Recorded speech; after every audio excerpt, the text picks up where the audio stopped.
So I'm going to jump right into this week's episode recap of Awkward. And this week's episode was called Welcome to Hell. And it's basically called that because Jenna is dealing with rejection this week.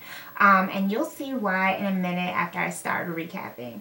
So the episode starts off and she runs into Owen in the hallway and he hands her like this classical music book because last week we kind of saw them bonding over the whole classical music thing.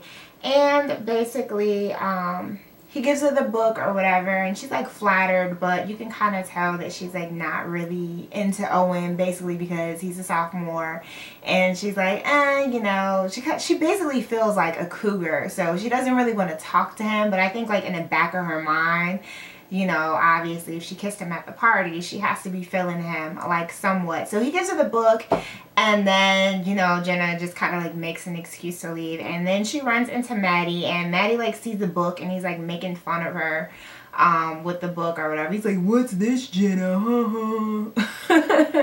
So basically Jenna's like, you know, trying to play it off and play it out cool because she doesn't want Maddie to know that, you know, she broke the no talking to anybody else pact that they made last week when they were at the party. So yeah, so then Jenna goes to class and she's talking to like Tamara, and then like all of a sudden everybody's phones go off. They're like ringing, you know, whatever, the iPhones, they're all going off. And basically everyone's getting like acceptance letters into SCU, or they're getting not acceptance letters into SCU, which was Jenna's case. Jenna did not get accepted into the school of her choice, which was SCU. And, you know, she's bummed about it. Obviously, you know, she's wanted to go here. Her parents went there. You know, she was really looking forward to going into that school. So after that, she's pretty much depressed. And also this episode, career week is happening. So there's like all these people, you know, at the school trying to like show them like different jobs and stuff that they can do after they graduate from college or after high school. So one of the people that's there or whatever is Jenna's dad, and he's like some salesman for like a construction, you know, like repairing like windows and stuff like that, you know, home repairs. So he's there and he's like talking to, you know, like everybody who will listen about how Jenna's going to follow in his footsteps. She's going to go to SCU and take over the family business and do this and do that, blah, blah, blah, blah, blah, blah, blah. So Jenna's just kind of standing idly by listening to this, like, yeah, dad, whatever, da, da, da, da, da, da, da, da. So if you guys know, Jenna wants to be a writer, you know, when she grows up. She wants to be a writer and she wants to be an author and make good money writing, and SCU has a great program for that, and that's one of the reasons why she wanted to go there. So there's another author that's actually there who's an inspiration to Jenna. She's like one of her favorite writers, and she goes over to the table to get like a book signed or whatever, and once again her parents are there with her, and she's just like, yeah, Jenna really wants to go to SCU, you know, you went there, blah blah blah blah blah. And then the author's just all like, yeah, you know, they have a really great writing program, you'll fit right in, they kicked my butt but it's perfect for you, you know, da da da da. And then Jenna just like blows up and loses it because, you know, she's like, I didn't freaking get in, you know, leave me alone about it. So Jenna basically storms off. You know, obviously she's suppressed. I'm looking at my phone for those of you guys who don't normally follow me. But yeah, she's like depressed about it, and you know, her parents are just kind of like, well, you know, that's okay, da da da da da. Towards the end of the episode, you know, they're a little bit more encouraging, and they're just kind of like, it's okay that you didn't get in. And then Jenna also goes ahead and she talks to the author towards the end of the episode. And basically the author's like, you know, if you're going to be an author, if you're going to make it, if you're going to be a real true writer, you know, you have to deal with the rejection. Like, that's just the name of the game. And I think, you know, in life, that's just something we all have to remember, is that rejection is going to come whether you like it or not, whether you're extremely good at something, whether you felt like you deserve something, you know, it doesn't matter. Like, rejection is always going to happen. It's unavoidable, you know, and Jenna just really kind of learns that in this episode. She learns, you know, how it is to reject, how it is to feel rejected, but to know that, you know, you got to bounce back. and you gotta know why it is that you got rejected. I mean, sometimes you really just can't help it, but you know, sometimes it could be just because of something you did, and Jenna knows that she didn't work this hard this school year, so she knows why she got rejected. So basically she deals with that this episode, and then towards the end of the episode, you know, like towards the middle, she kind of blew off Owen, you know, that guy that I talked about earlier, from the New Year's Eve party. She did kind of blow him off, so she's like kind of like, you know, let me go talk to him since I rejected him, whatever, blah, blah, blah. I know what it's like to be rejected. So she goes over there to Owen's house and she talks to him. And basically they kind of have a heart-to-heart about being rejected too and how they deal with the rejection. And Owen says something along the lines of, I'm not going to stop going after what I want. And like basically hinting to Jenna like, yeah, I'm not going to stop trying to talk to you, Ma. Like, we doing this. So I think that Jenna and Owen are probably gonna get together. They're definitely getting a lot closer, and you know, I think that as far as her and Maddie are concerned, they're kind of seeming to be like more like friendly, on a friendly vibe. They just kind of seem like they're more so like on a friendly vibe. Like they just seem like they're just vibing as friends. Like they're talking to each other openly.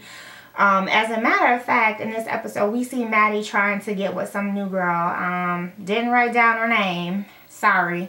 But, you know, she's like some athlete and she's like really into sports or whatever. And she's like, she ain't paying no attention to Maddie. She ain't trying to get with Maddie.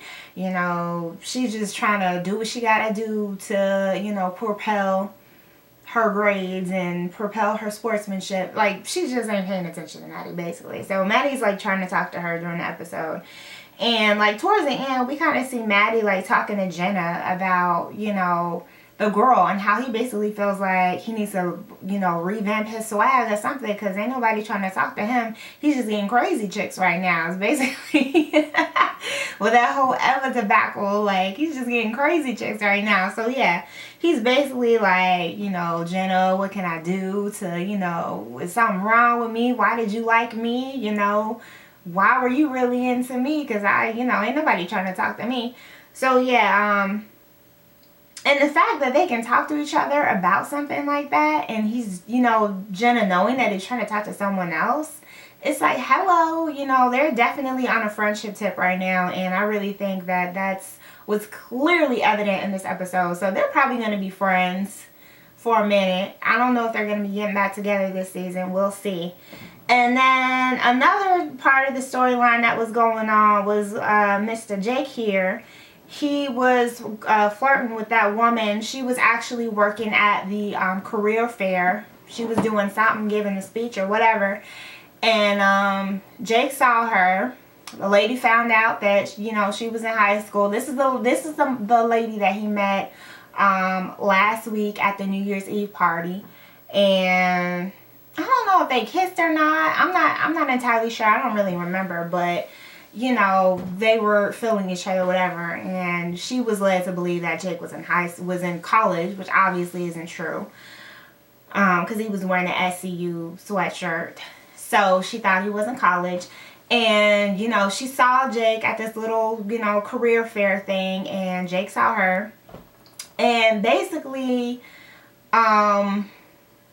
she basically discovered that he was in high school because the guidance counselor was like talking to him while he was talking to her about him having detention. So that happened, and then she's like, oh, you know, you're still in high school, whatever. And then she's like, you know, they're in the car talking, and he like says that he's over 18. So she's like, well, if you're over 18, whatever. So yeah, they're hooking up, and that's kind of like, okay, so Jake's apparently with another woman now, an older woman now. So I think if anyone had any hopes of Tamara and Jake getting back together, I think that ship has pretty much sailed. Another thing that was going on in this episode was Lissa and her parents were at the career thingy too, and they had something called the Hell Tent, which was a method that they were using to like scare people to recruit them to join, you know, their religion. And Lissa like blows up, you know, about loving Tyler in the hell tent, and she basically does this so that her dad will come clean about the fact about him being gay or whatever. So his dad does come clean about being gay, and then he goes to say something like, oh, I'm gonna do everything I can for this family to get over this gayness, and I'm gonna go away to this missionary camp where other gay guys that are trying to, you know, become ungay. Basically, he's, you know, going to a missionary place or whatever where other gay men are. So we know what's gonna happen with that. He's not gonna be cured, whatever. And I don't think you can be cured, you know, from something like that anyway. I don't even know. I think he's just using that as an excuse to get away from his mom, to be honest. I mean, from his wife, to be honest. Yeah. Because you can't just cure gayness by going to some camp. But anyway, that was this week's episode. I think that Jenna and Owen are definitely going to be getting closer. I think, like I said, Maddie's going to be hitting up this other girl or some other chick. He ain't worried about Jenna. Jenna ain't worried about him. So, you know, this is just kind of where this season is heading. And I think it's interesting, to say the least. Alright, so that was this week's episode recap. If you guys tuned in, let me know what was your favorite part. And I will talk to you guys in the next one.